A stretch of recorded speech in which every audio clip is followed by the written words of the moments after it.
am so excited to do this podcast now. I'm doing it now at 12:22 a.m. because I had such an amazing day on Wednesday, April 3rd, that I am doing the podcast now because I'm still awake and I wanted to send this awesome energy to you. I got the news that I could stay in my current apartment for 7 more months. And to some, that may not seem like a big deal. But back in July, I had some trouble getting my rent paid on time because I was hospitalized and had to have an emergency surgery. And it became this big ordeal. And they tried to throw me out because I was literally an hour, if that, late on the deadline of getting it in at noon on a specific day. And it was this big thing, and the news got involved, and so I was able to stay until March 31st, thanks to some earth angels. And then I emailed the owner and asked if I could stay until May 1st because I found an apartment in Boca Raton, and I went to put up bars because I'm in a wheelchair, grab bars to make it more accessible for me. And it turned out the apartment that they had assigned me or given me was actually smaller than the model they had shown me, which they had admitted, which was crazy because in the model of the apartment, the doorways were fine for my push wheelchair, and there was plenty of room to get in and out, and even enough room, I thought, for my electric wheelchair to get in and out without a problem. But then when I went to see the actual apartment after paying the security and all of that, it was smaller than the model, and I could barely fit my push wheelchair, which is a child's chair, through the door. So it was quite a nightmare. So I wrote and explained this to the owner of my current apartment, and I was completely and vulnerable and honest about the situation, as I had been about the situation in July. And she's agreed now to let me stay for 7 months here where I am, which is amazing because I love this area. I love this apartment. I'm very comfortable. It feels like a little house, and I'm completely acclimated to the space so I can maneuver and do everything without any discomfort and pretty safely, even when I'm physically not feeling well. So it's wonderful.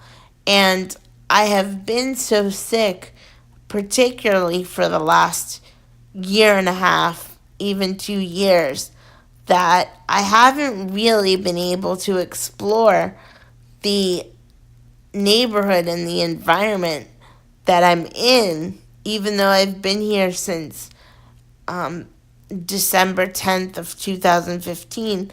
I haven't really been able to explore it because I've been so sick. I've mostly gone from the doctor to my apartment or the hospital to my apartment. Occasionally, I've made a few trips, twice or three times to Orlando with friends when I felt well enough or when there was a special event. But as far as going around and really enjoying the environment where I live here in Boynton, I haven't had the opportunity, so I really didn't feel like I'd given it enough chance. And I felt really called to be here. When I first moved here, I felt directed and called to be here, and so I'm glad that I have more time to acquaint myself, more time to really figure out where God calls me to be after that. I'm looking to possibly put a down payment to own something if I can. But I'm telling you this because I want you to understand that even when it seems like there's no hope, there's no possibility that something can go your way. Getting to stay where I am for another 7 months is huge, considering that back in July and August they were wanting to evict me and I was feeling completely unwanted here and dismissed and not heard, not listened to, no compassion. And now, having built a bit of a rapport with the actual owner of not only this development but multiple developments all over the United States through email and through sharing the link to the news broadcast, things have changed for the better.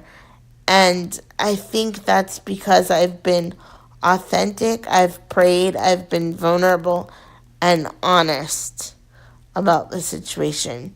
So, whatever situation you're in, come from a humble, honest, authentic, vulnerable place to really describe where you are and what's happening without any shame or embarrassment, and doors will open for you. And if they don't open it, that's definitely God and the angels showing you need to choose a different direction. But in most cases, if you're persistent but respectful and honest, doors will open, and this is a perfect example of it.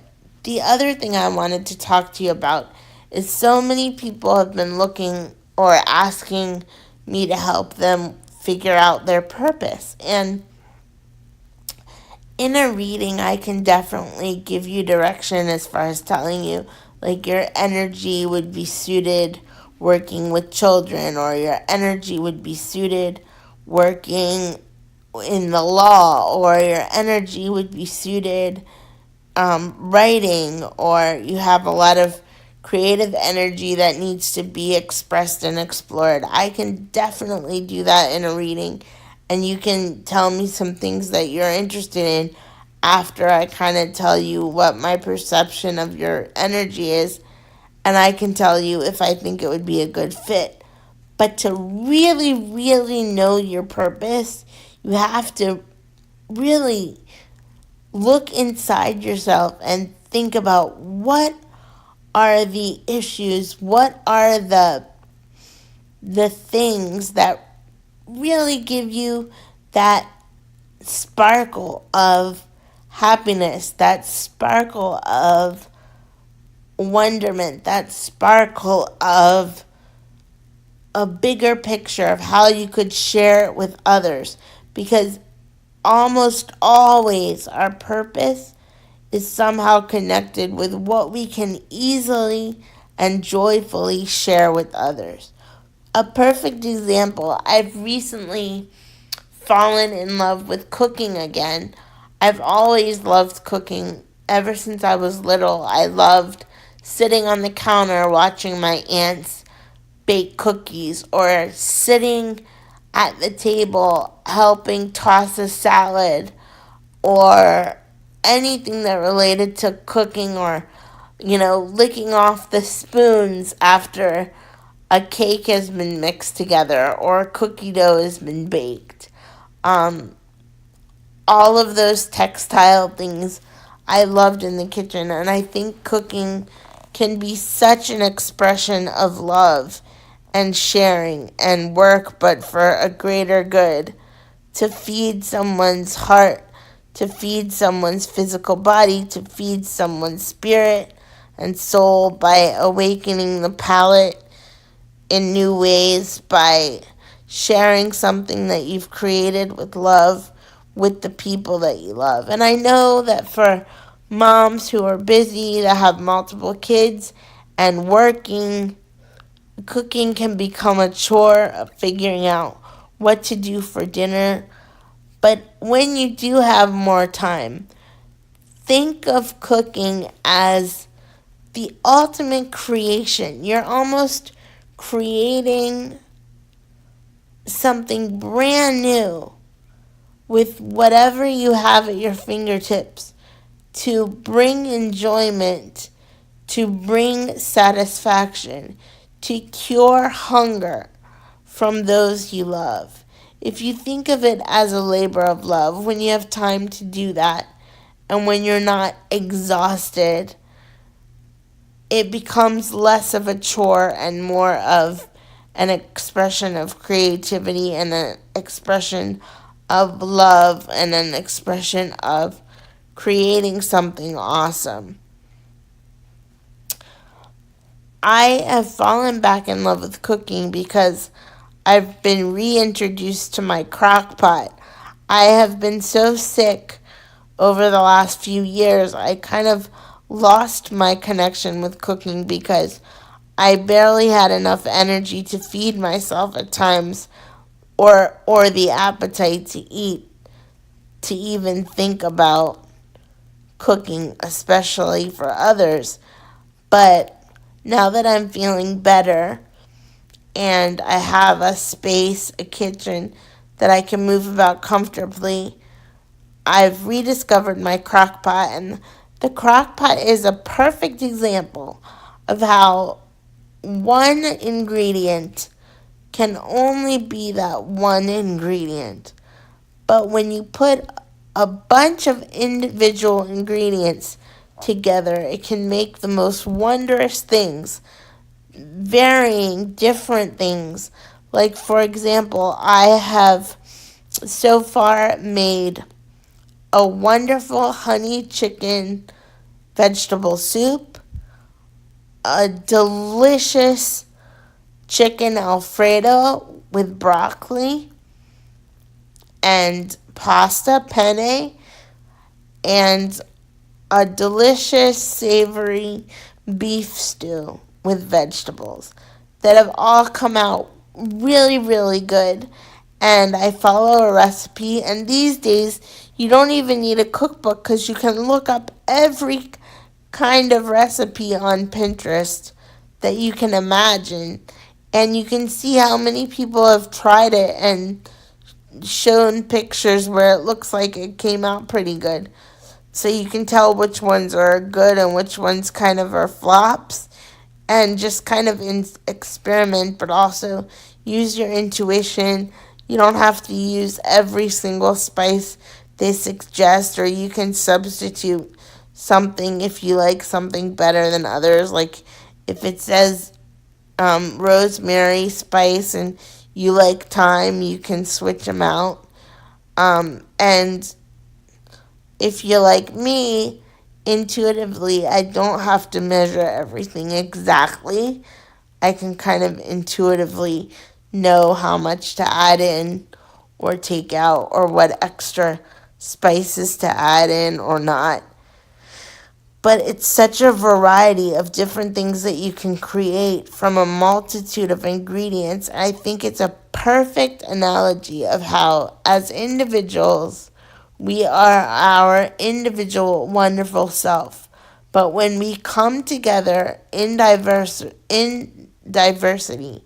accepting each other for what we are, who we are, whatever that is, we can create the most beautiful understanding, the most beautiful union, the most beautiful creation of love and something magical that we could never create on our own. And I think the crock pot is a perfect analogy for it. And if any of you listening to this are a parent with young children that doesn't have a lot of time, get yourself a crock pot. This thing is so easy. You throw a bunch of things in. It takes like 10 minutes to prepare. Then you turn it on low and you can leave it on all day, sometimes longer than they even recommend, and come back home at the end of the day and your meal is cooked and warm and smells delicious and smells up your kitchen and your house if it's small with wonderful savory smells, and your meal is done, and you can make such a variety of things.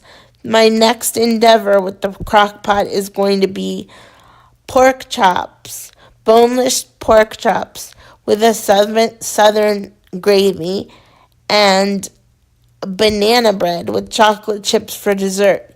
Yes, you heard me right. You can even bake in a crock pot. It is worth the investment, and they are not that expensive at all. And I actually have a large one, and even though I'm not cooking for a lot of people, I can take 20 minutes to prepare something, or even less, to prepare it, and then throw it in the pot, leave it all day or overnight, wake up in the morning, put it in individual portions and bowls, which is great if you're trying to stay on a diet. You can put the portions in bowls, and you just have it ready to go, which makes it easier to stay on a diet. I don't do it for dieting purposes, but it makes it really easy if I'm exhausted or tired. If I have it in a bowl, that I can just warm it up really easily, and it's ready to go. And you have something to have to eat for the entire week, and you don't even have to think about it. So it's a great, amazing investment. And they even have liners you can put in it, so the cleanup is really easy. You just take the liner out, throw it away, and your pot's clean. I actually enjoy cleaning the pot. It's easy to do, so I don't do the liners. I don't mind cleaning, and I clean as I'm preparing, so it's really not a big deal to clean up, even if you don't get the liners. It's pretty easy. Um, but I would highly recommend it, and I'll let you know how the pork chops turn out. Or you can follow me on Instagram. I've been posting everything that I'm making with the crock pot, with crock pot cooking with Melissa is the hashtag on Instagram, and my Instagram is M as in my first name and my last name Hevenor. So it's M Heavener, and I post to let you kind of know what's going on. If I'm having specials or sales with readings, I give you great ideas to use the crock pot with. I post occasional pictures of my kitty cats, who are my boys, and I also put a lot of messages about the phases of the moon and what's going on in astrology when we come to a new moon or a full moon. And I try to put inspiring things on there. Some things with makeup, because I love makeup. Some things about ASMR, because I love making meditation or ASMR videos on YouTube. If you don't know what that is, just look up ASMR on YouTube or on Google, and it'll tell you. But pretty much anything that I'm into or I think can be inspiring, you can find on Instagram. But I just thought it was a great analogy for how we should view each other and view society, and why it's important to embrace our differences and stand out as individuals, but come together in unity. The crock pot is a perfect analogy of that. And back to purpose. So even though cooking is not part of my purpose per se, it's definitely an activity that's creative, that brings me happiness, that brings me joy, which lets me know that part of my purpose is creating and sharing those creations with others. So when I cook something, sharing it with others makes me really happy because that creating and sharing with others is always connected to the purpose. So if you enjoy reading, then reading and sharing about what you're reading with others is part of your purpose. If what makes you truly happy and think about, what you used to enjoy as a child is dancing, then maybe dance is part of your purpose. Or if you don't think you're meant to be a dancer, maybe you're supposed to help others get to a dance class or come up with choreography or volunteer at a community theater and help choreograph or um, volunteer at a children's ballet class or something related to dance. It doesn't have to be the actual act of dancing, but whatever brings you that real joy and excitement for life is part of your purpose. And if you're interested in working with young people, working with teenagers, you don't have to go necessarily and get a degree to do that. You can find opportunities to volunteer and work with young people. Yes, you'll have to get fingerprinted because they need to know that you're not a criminal or you've never harmed a child. But that is very easy to do. And there's plenty of opportunities to volunteer in places where children are removed from homes. One of the things I did one year here in Florida is they were in desperate need of suitcases for kids that were removed from their homes because the kids' stuff was thrown into trash bags as they're being removed from their home because of domestic violence or child abuse. And what an awful imagery and experience for a child to have for whatever few belongings they could bring. They're in trash bags. That equates them to trash. And so I started a suitcase drive after I saw a friend of mine successfully do it, to provide suitcases for the organization that was removing the children from the homes when necessary so they could offer suitcases to the kids when they got settled to their place of transition before their place to foster home, or a suitcase that they could take to a foster home so they didn't have to arrive with their things in garbage bags. There's so much need to be of service to people, and you can find it through your local church. You can find it by just going to these organizations that you're interested in, different groups getting involved with. But you have to be willing to put yourself out there, and you have to be willing to possibly face some rejection before you get a yes. You have to be willing to possibly get your fingerprints done. You have to be willing to do something, to create change, to bring that satisfaction to you, to bring that happiness. You can't expect yourself to get out of a rut or to get in a different space unless you take some kind of action other than prayer. Prayer is important because you need to stay connected to a divine source to get that overall guidance. But prayer alone cannot bring that change or bring that satisfaction in your life. It's prayer to connect to a higher source or God to give you a sense of direction and to be heard as, for me, as God's children, or as, a human being wanting to connect to a higher source.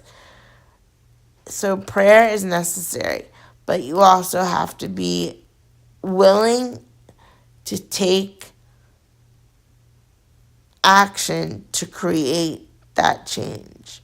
If you're unwilling to take action to create change, how are you demonstrating that in your heart you're truly committed to taking the journey with God or taking the journey with the higher power to bring about the change that you're craving? Because it says a lot to verbalize it and ask for it in prayer.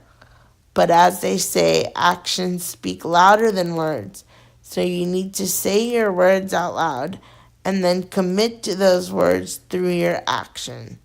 And even if you take the smallest step of action, like Googling what are some nonprofit organizations for teens in my area, or Googling how can I volunteer, or asking at your church where are some extra hands needed for volunteering.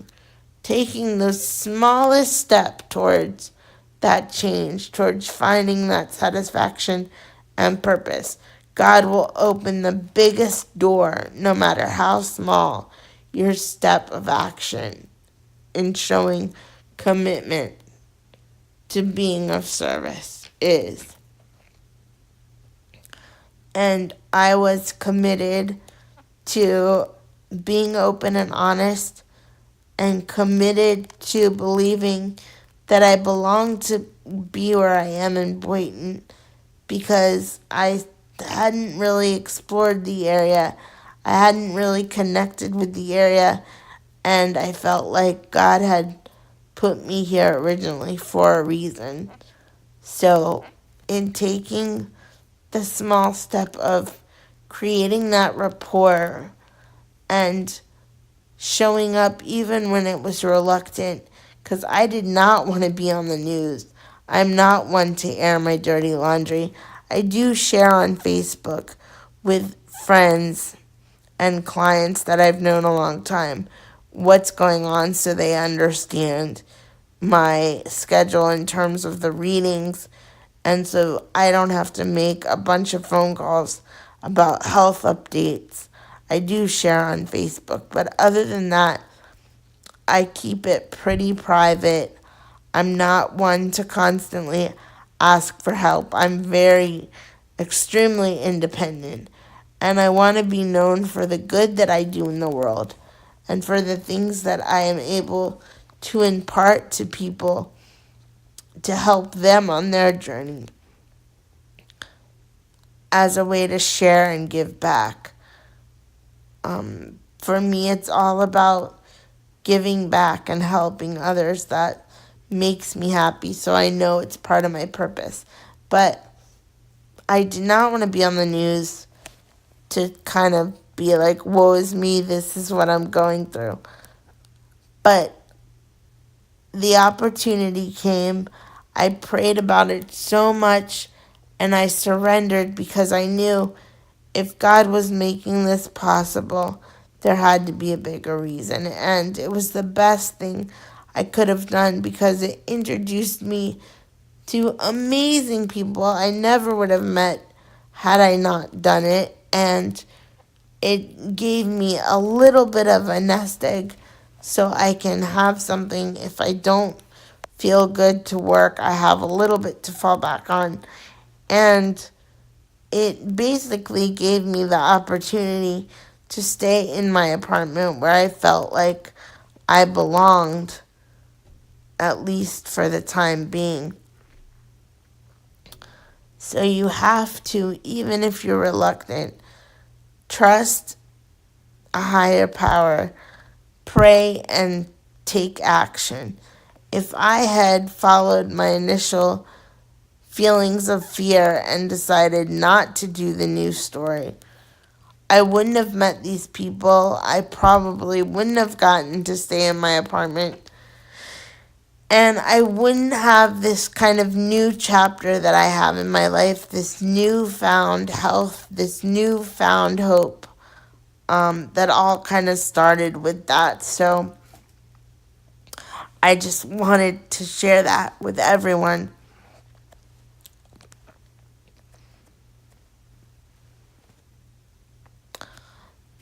The other thing I wanted to share with you is that,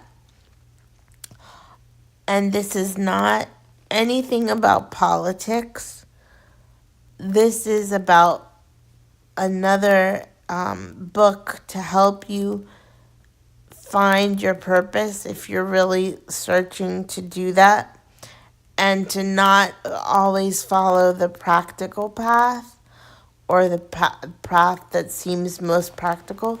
I'm reading Michelle Obama's new book called Becoming. And yes, she was the first lady of the Democratic President Barack Obama, but the book itself does not take a political stance. It is more of a memoir about her life and what shaped her as a person. And I'm halfway through it, and she's talking about becoming a lawyer and how she was successful with that, but also how she was shaped as a child. But the book is becoming very life changing for me because it's helping me understand different people in a way that I never could before, because obviously I can try my best to understand what it's like to be a black female, growing up in the 80s, 90s, and 70s. I was born in 76. But because I'm not a black female and I didn't grow up in Chicago, I could never understand that as well as you can understand it when you're hearing it from somebody that walked in those shoes. But the lessons, the things that she's imparting, goes far beyond her personal experience, and it's a discussion. If I listen to books on Audible, because ever since I did really strong chemo, I have trouble tracking the sentences of the book to make sure my eyes go from one sentence to the next easily.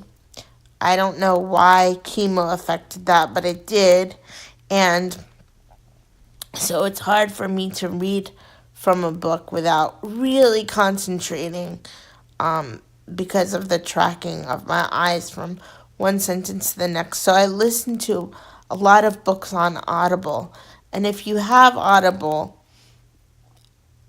definitely get Michelle Obama's book, because listening to her read it, it doesn't sound like she's reading. It sounds like you're talking to a friend, and she's just hanging out with you, and she's telling you the story of her life and what she's learned along the way. And there's so many valuable treasures in the things that she's telling you from her experience, and how she got there, and how she developed into the person that she is along the way, each step of the way in her life.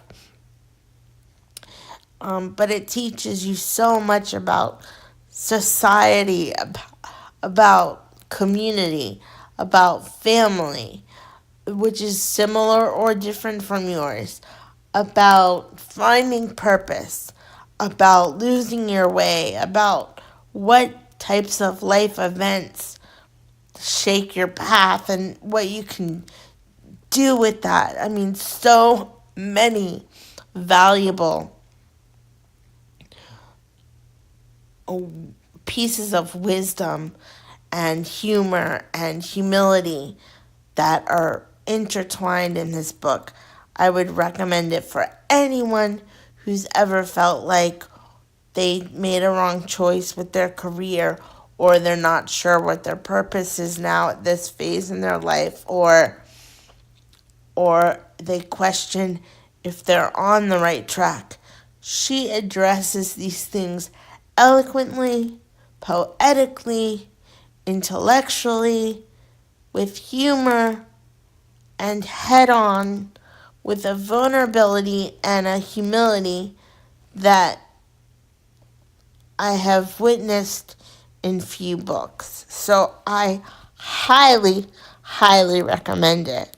And again, it has nothing to do with your political stance. Just read it with an open mind. Embrace her as an individual, telling her story from her perspective, and take away from it whatever is beneficial.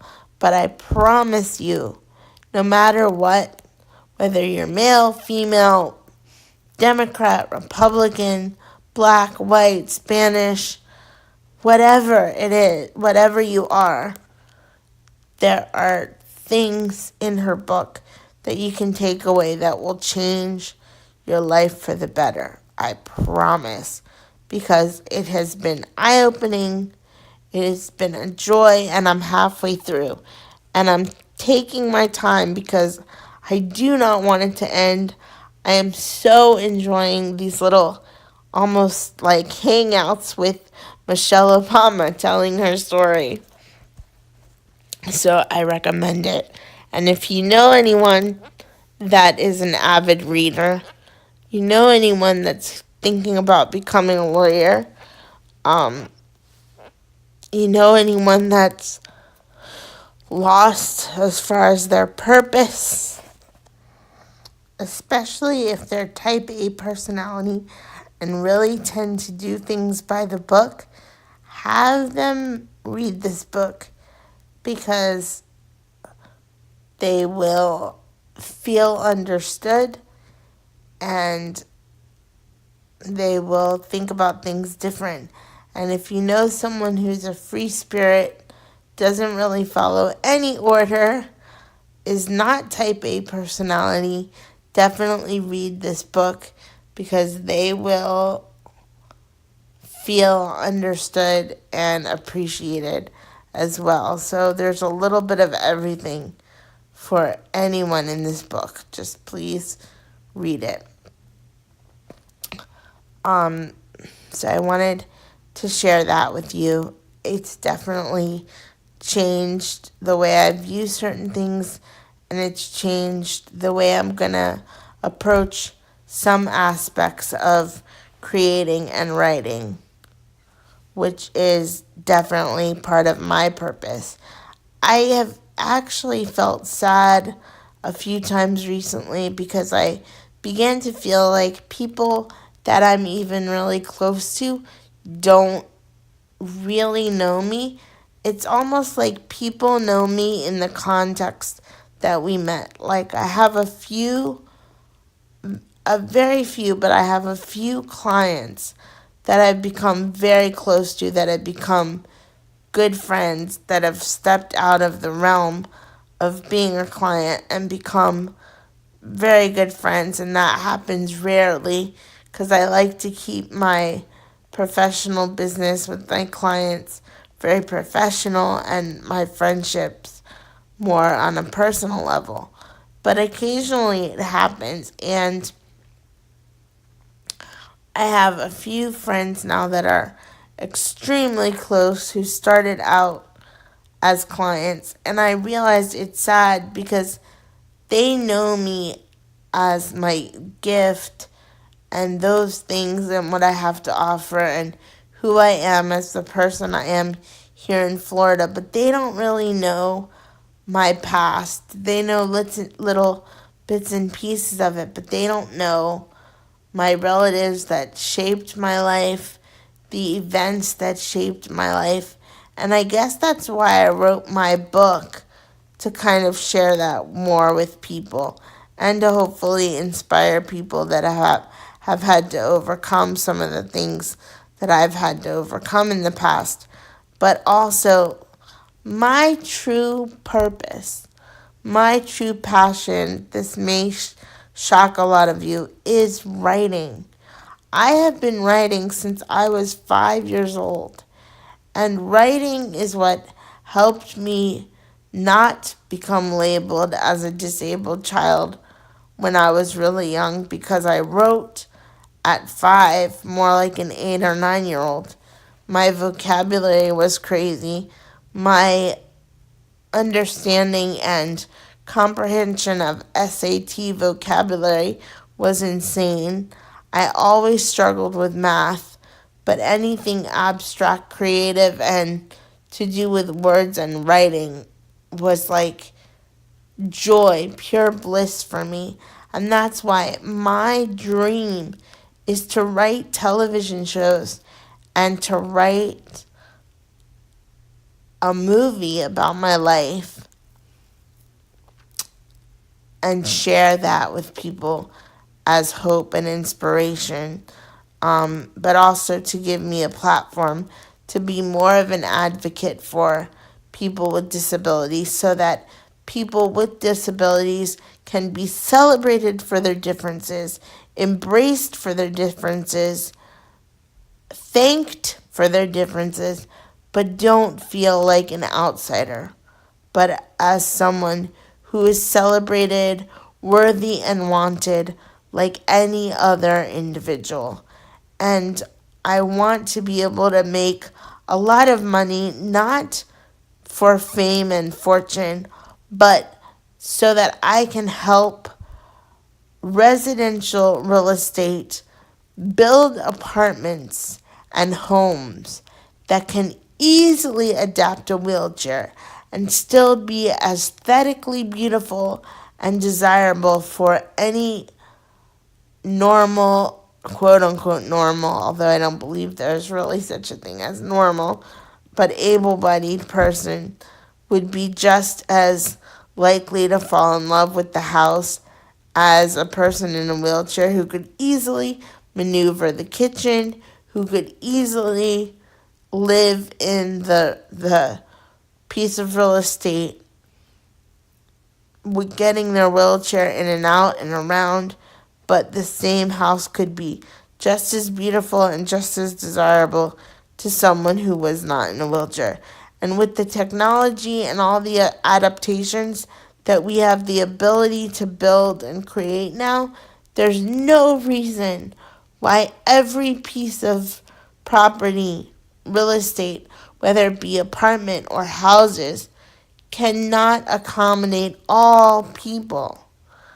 I mean, yes, there may be certain measurements because of height differences and physical needs that maybe need to be incorporated to help someone with very specific individual needs because of their disability or their condition. But you can easily create a floor plan that could be conducive for a wheelchair due to the width of door frames and due to the height level of light switches and simple things like that, so that any custom needed requirements for an individual with physical disabilities or mental disabilities to live there could be implemented, but the basic framework would just be a given, such as wide doors and bathrooms with very aesthetically pleasing handrails, because even people that don't need a grab rail in the bathroom regularly could certainly use them on days they're not feeling well or days that they're drunk and they're trying to get to the bathroom or trying to stand up from being drunk off the toilet. Like, there's ways to put grab bars in where it can still be aesthetically beautiful, and they're there so that if a person has a loved one in a wheelchair or a visitor that comes in a wheelchair, they can come in and enjoy the space easily without feeling outcast or, not able to partake in a social engagement with someone they like or love easily. That's my dream. So my purpose is truly writing, but I will always do my readings because it's a gift and I love it and I'm grateful for it. But I want to do it for free as a way to give back to humanity and give back to the world and make my living off of writing. So I felt sad recently because I feel like even the people that are really close to me, they don't know me as a writer. There's a few people that have read my book, my autobiography, which lets you in a little bit. But even that was written in 2009, which is now 10 years. My writing has changed. I love comedy and humor.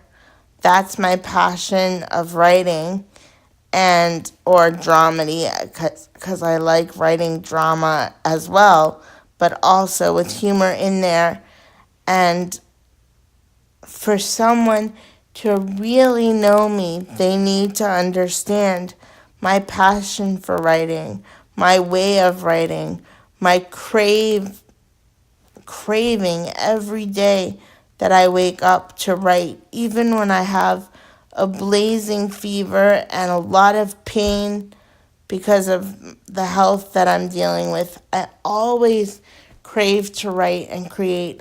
I always crave to hear music.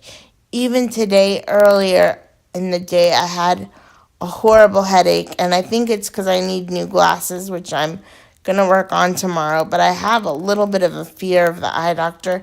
I have no idea why. I've never had a bad experience with the eye doctor, but I've always had that fear. It's just a weird thing, but I'm going tomorrow, so I think that's why I've been having headaches. Hopefully, my prescription hasn't changed that much for my glasses, and it'll be okay. So I'd appreciate prayers for that. Hopefully, you'll hear this before I do that, and and even with that headache, I wanted to listen to music. That's why I create the ASMR YouTube videos. If you don't know what that is, like I've said before, look it up. It's easy to find that out. But that's why I love them. They're all connected to sound. And Michael Jackson used to make different sounds with different objects to try to incorporate them into his records. And that's one of the things that made him a genius when it came to sound and music. But I love sound. I used to love to sing with a passion. I have a deep connection to music that very few people that know me even really well understand or fully grasp, except for maybe two or three people. And I recently lost a best friend of mine that I'd been friends with since I was 14, a freshman in high school, and she passed away from a very aggressive form of cancer. And literally, from the time she was diagnosed till the time she passed was about a month, and maybe a little bit more, but not much than that.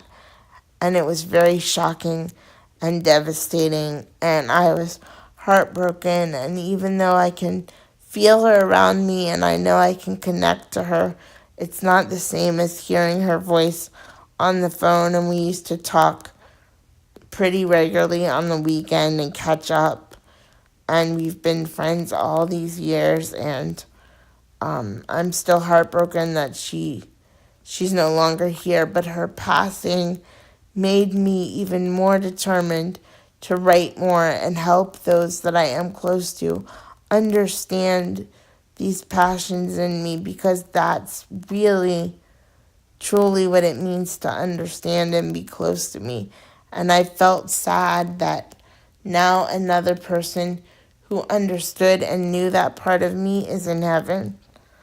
And I'm sad that people that I feel really close to now or have a close relationship with me now, even though they hear me talk about music, even though they hear me talk about writing, they truly don't know that side of me. And I want to work harder to change that because I think it's part of my bigger purpose and my legacy. And I'm sharing this with you because even as open as I try to be, and even as driven as I am to do readings and help, and I know that that's part of my purpose, there's another part of my purpose that I have to work harder to stay on track with because that's where my true bliss and joy comes from. And that's where ultimately I think I'll be able to make the biggest difference in the world, which is a little bit hard to understand when you see the immediate impact of positivity that a reading can do for someone. But the writing and expressing of things that I've gone through and things that I know from a spiritual perspective in the realm of entertainment can make a massive difference to a large audience, and I need to work towards that bigger purpose. So we all have to work harder on staying on track with our purpose. But in order to find it, you really have to think about what are the things that if you could change tomorrow and do anything you wanted with your life, what would it be? What would you want to be connected to, remembered for? What brings you the most joy? And if you can figure that out, you can get a reading and we can figure out how to start getting you on the course of that. But you also have to be at a place where you're willing to make some change, where you're willing to sacrifice some time in order to embrace some change to get you more directly on that path. I hope this blog has been helpful. I hope you can feel this wonderful energy that I'm sending you from a magnificent day that I had. Wednesday. It's now Thursday early in the morning, but Wednesday I wanted to pass along those positive vibes. I love you guys, and until next time, love, light, and blessings. Don't forget to follow this podcast so I can have more creative flexibility with them, and comment if you can on what spiritual topics or topics about myself that you would love me to cover in an upcoming vlog. Love you guys. Bye.